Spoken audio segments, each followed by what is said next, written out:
When that home was built, it was built as a rural home village of the Mandelas. That is for former President and Mama Mati Mandela and their children.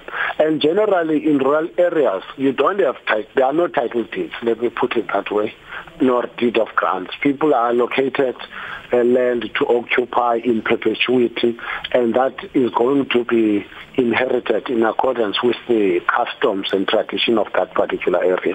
So everybody knew that that home cannot be bequeathed to a certain person because there is no real ownership over the land. It will just devolve according to customary law.